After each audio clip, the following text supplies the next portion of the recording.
रात 12 बजे एक घायल हिरण उसके सामने आया, लेकिन उस हिरण ने इंसानी आवाज में कहा, मत जा, बहुत देर हो चुकी है। रात के 12 बजे जंगल के पास वाली सड़क पर रवि अपनी दोस्त की शादी से लौट रहा था।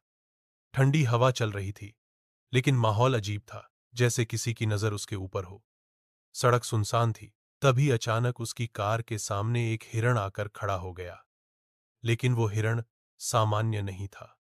उसकी आंखें पूरी लाल और शरीर पर गहरे जख्म थे, जैसे किसी ने नोच नोच कर काटा हो।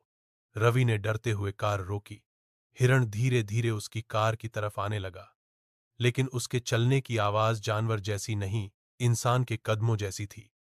रवि का दिल तेज धड़कने लगा। वो कार से उतरकर चिल्लाया, दूर हटो, लेकिन हिरण वहीं खड़ा रहा, और अगले ही पल उसके मुंह से इंसानों जैसी भारी आवाज निकली, मत जा, देर हो चुकी है।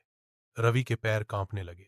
वो तेजी से कार में बैठा और निकलने लगा, लेकिन जैसे ही उसने पीछे देखा, हिरण अब 4 पैरों पर नहीं, 2 पैरों पर खड़ा था, और उसकी गर्दन इंसान जैसी सीधी हो चुकी थी। रवि डरकर गैस दबाता है, लेकिन कार अचानक बंद हो जाती है।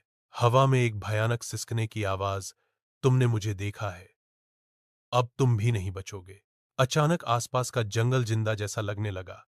पेड़ हिल रहे थे, पत्ते फुसफुसा रहे थे, और हर आवाज एक ही शब्द दोहरा रही थी, भाग, भाग। रवि कार से भागकर जंगल की तरफ दौड़ पड़ा।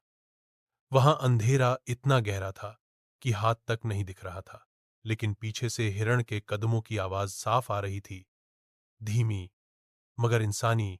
रवि को एक पुराना लकड़ी का केबिन दिखा। वो अंदर घुस गया और दरवाजा बंद कर लिया। अचानक दरवाजे पर जोरदार थपकी, थक, थक, थक। रवि ने खिड़की से देखा, हिरण अब इंसान जैसी तेजी से चल रहा था। उसकी गर्दन टूटकर एक अजीब एंगल पर झुकी हुई थी, और मुंह इंसानी हंसी में खुला हुआ। हिरण बोला, दरवाजा खोलो, मैं अकेला नहीं हूं। और सच में पेड़ों के पीछे कई और जानवर खड़े थे। हर जानवर की आंखें लाल और चलने का तरीका इंसान जैसा। रवि पीछे हट गया। अचानक कमरे की दीवारों पर खून से शब्द उभरने लगे, यह जंगल इंसानों से बदला लेता है, तुमने हमें देखा है, अब तुम भी हमारे हो। रवि डर से चीख पड़ा। दरवाजा टूटने लगा और बाहर से आवाज आई, अब बारी तुम्हारी है। चमकदार रोशनी हुई और सब अंधेरा। अगली सुबह पुलिस को जंगल के बाहर रवि की कार मिली। दरवाजा खुला था, पर रवि का कोई पता नहीं। बस कार के बोनट पर खून से लिखा था, एक बार जिसने हमें देखा, वो लौटकर कभी इंसान नहीं रहता। अगली डरावनी कहानी सुनने के लिए लाइक दबाइए, सब्सक्राइब कीजिए और बने रहिए RJ27 के साथ।